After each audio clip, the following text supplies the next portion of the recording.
there's been some mixed reaction to the introduction of the National Integrity Awards by Parliament. Now, while some people believe the initiative will promote ethical behavior among public sector workers, others argue that government should prioritize more pressing issues like illegal mining. They share their views with my colleague Esther Nkrumah. The Speaker of Parliament, Alban Bagbin, has announced plans to establish a National Integrity Award to reward and recognize individuals that have demonstrated ethical conduct and integrity in their respective fields. He also announced the Vulture Award to shame and expose corrupt public officials. We're here at Unimac IJ to interact with some students to get their opinion on this award scheme. Is this what we need to curb corruption and make people do the right things? Hello, guys. So, the National Integrity Award, do you think that it's a step in the right direction or Parliament is just chasing clouds? Nafisa? I think it's a great initiative, and if we have an award scheme like such, and let's say I've been awarded as maybe best worker or something in Ghana, it will serve as a motivation to my fellow workers to put in their all in the work that they are doing. So she thinks that it would encourage other people when they see that their peers or their colleagues are being awarded. What do you think? Well, for me, an award scheme is just a scheme to encourage people. But Parliament leading the charts for this award scheme is a no-no for me. Anas, in his work as an investigative journalist, brought in the name, shame, and jail initiative. But after his investigative pieces, the government was able to take up all the officials that were exposed? No.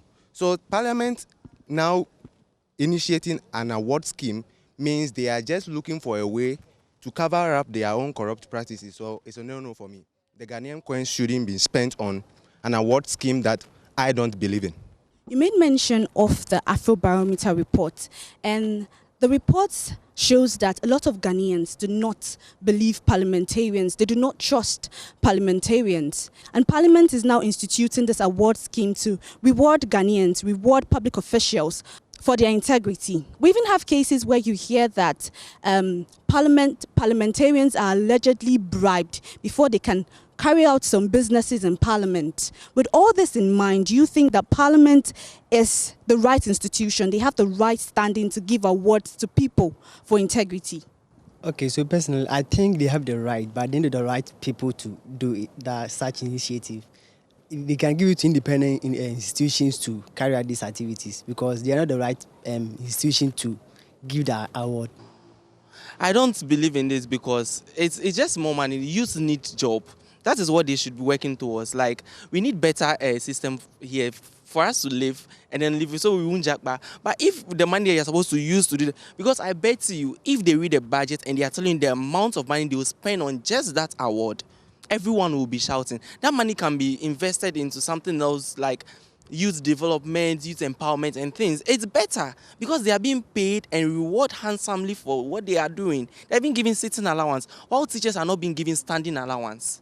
So talking about corruption, they are also going to award public officials that are corrupt and giving them the Vulture Award.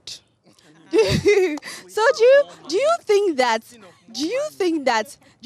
just naming and shaming these corrupt politicians or public officials is what will curb corruption, or when they are caught they should just be sentenced to prison or something? I think that one, it will help curb corruption because you start from somewhere and end at somewhere. When my name is being mentioned publicly that I'm part of corruption, like, I'll be very shameful. Like, this Anas is doing a great job. He has been doing this investigative reporting and stuff, and sometimes he comes out with clear evidence. And you see, after that, people they'll be shy to come in public. I think it's a good thing. We have to even organize a whole meeting, like for them to be caned. They have to be caned, cry on top, cry. I think it's not enough to name and shame. Yeah, it's not enough. The laws needs to be applied. There's no one above the law. If it's an ordinary person, they will sentence a person to prison. So we need to forward the thing to the court and then prison, because Shame in the air. We have a lot of politicians or public officials right now that have been named and shamed so many times, but they are still upgrading when it comes to the position and everything. They are not coming down. They are used to it. They are actually used to it. Everyone is scared to be being disgraced, to tarnish my reputation, my respect. So naming and shaming is one thing that will help. It's one thing that will help them to help curb their corruption. I mean, some way, somehow, it will reduce it a bit. So we've been hearing from students here at Unimac IJ on the National Integrity Award. There's been mixed reactions. Although some of them welcome the initiative, others are saying that no, this is not what we have to do. We have to focus on other things like improving the economy and dealing with galamsey. From Unimac IJ here in Accra, my name is Esther AC Nkrumah for Joy News.